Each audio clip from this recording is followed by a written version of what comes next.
All right, this is Taryn McGuire, and we're going to talk about her individual professional development plan.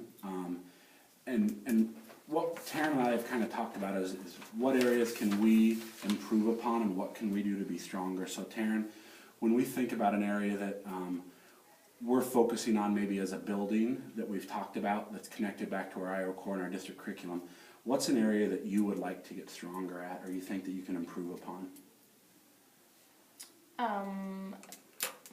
My focus of my lessons and making that statement clear to the kids. Even though I know what it is, I need to make sure that it's stated in the beginning and the end of my lesson so that they clearly understand what we were supposed to be getting out of that lesson. So maybe what would that look like, or how would that look in your classroom to be able to do that? So a couple things that I've done to help myself with that would, I've just been adding like a sticky note inside of something that I'm using for teaching to remind myself to say it, state.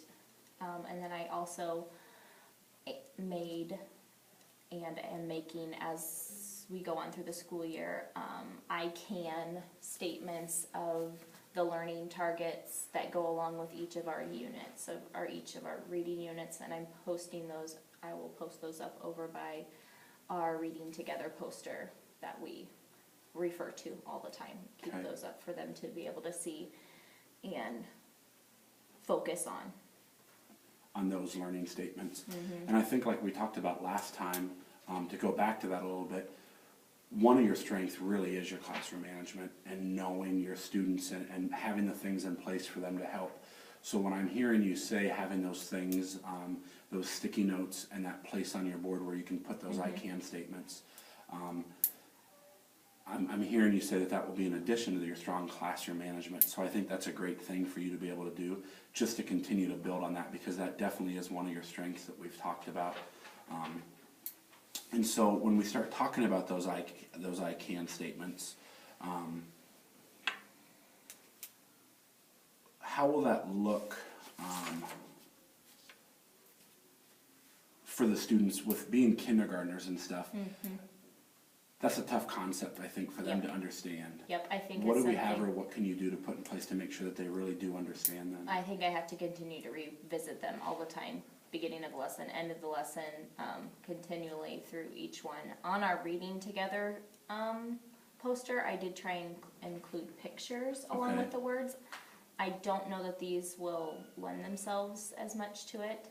I think I'm going to have to give them an example of what that looks like also, like I can understand what I read, and then show them, you know, what that looks like by, after we read a story, asking them some questions or having them retell. I can make connections to stories, and then we practice doing those things together, and then revisiting up on those statements again to make sure that they understand that that's what we just did, and that's what we were trying to get done.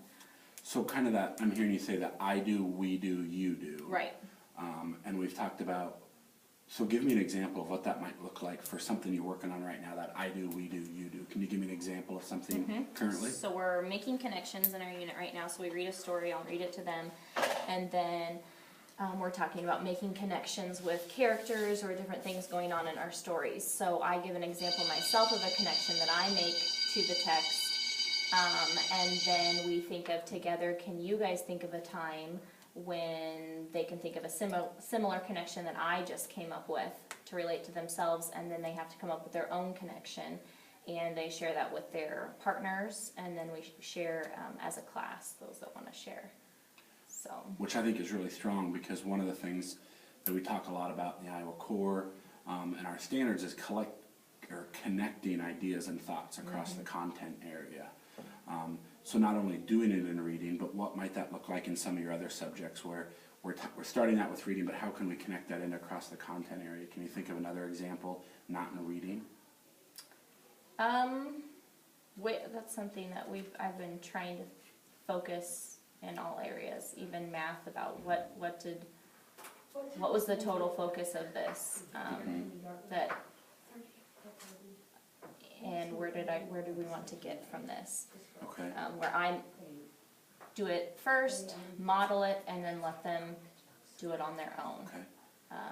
I can think about pattern we were covering designs using pattern blocks, and we've built up to, before it was laid out with them with exactly what color pattern block to use and exactly where to put it, and then we took away the color support, but they still had to know what shape, and now we've taken away even the lines, and they get to find how they want to cover their design, and then they're finding that we can do it in many different ways. So just taking away that gradual release of, Sure. and them discovering their learning, and then having to share with people too, To put it in their own words. Mhm. Absolutely. So when we start thinking about our learning goals, and one of the important standards that I think connects right to that is communicating our assessment criteria and standards to the student. So when we start thinking of our learning goals, how do you think that will affect, or how will that impact our assessment of our students? I think. And that do you if feel they- like in the past your learning goals have been connected to your assessments?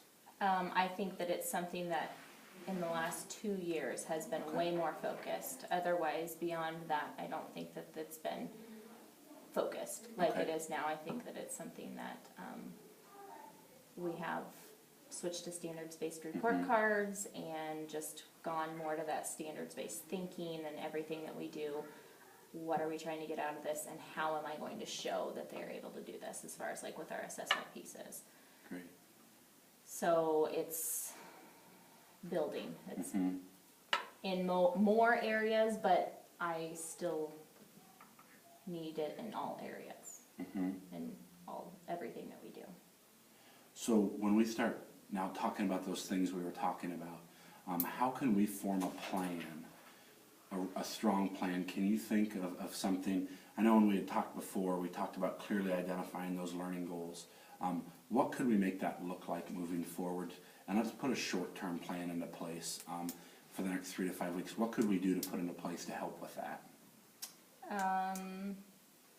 So as far as like that Just to kind of hold yourself accountable and how I can help you with so that. that I think each of my lessons, before I go to do something, that I need to have it, either it's in my lesson plans or a sticky note or whatever, to myself, what that learning target is, what that standard, that goal, what I want my kiddos to get out of that. And then, so that I know that I'm repeating it and letting the kiddos know. And then I think that I need to think to myself, okay, and what are they going to do at the end to show me that they can do this, that they met this goal? And sometimes even if I say it,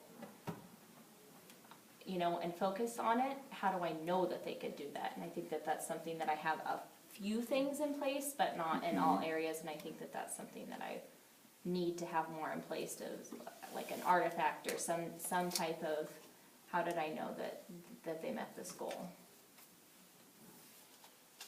Great.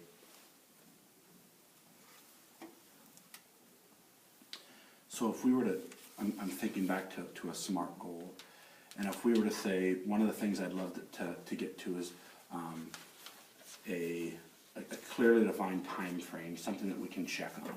So let's say for the next 3 to 5 weeks, what could we, in the next 3 to 5 weeks, we could require you to have that in your lesson plan, and then go with that gradual release model that we're using with the kids, where maybe you're sharing it with me, and then eventually you're doing a little bit more on your own. Eventually it might get to the point, and hopefully we'll get to the point, where you might not necessarily have to have that clearly defined goal completely written down, but it's something you'll be thinking about. So what could that look like? For what I would do for this goal? Well, even just, so going back to the lesson that I did, as far as like our first unit was over the writing community, I could do something at the end of that unit for the kids to show me that they know what reading community, what a good reader looks like and what they do. Conference with them, talk about, if it was a picture that they drew me, what are you doing? How do I know that you're being a good reader? I could do the same thing after our next unit, making connections.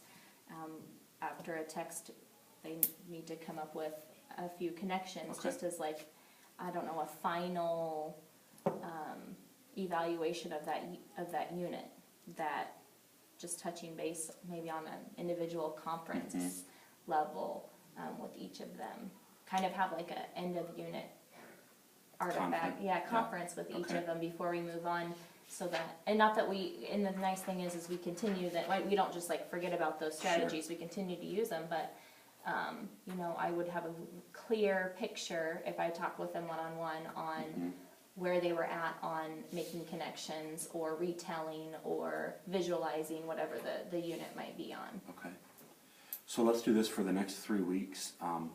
Let's plan on you and I following up very closely with that in this next unit you're working on. I know you have a student teacher in the room right now, so that's going to add an extra element into it. But with a unit that maybe you're working on, let's plan on you identifying that unit, and then for the next 3 weeks, we check in and see how those learning goals are coming in the beginning, and at the end we'll check in on it, and then in the future with your learning goals, we can release that a little bit from needing to check in with me all the time. Okay. And we'll plan on doing that moving forward, and we'll have a post-conference in 3 weeks after that, and we will touch base then. Okay. All right, thank you.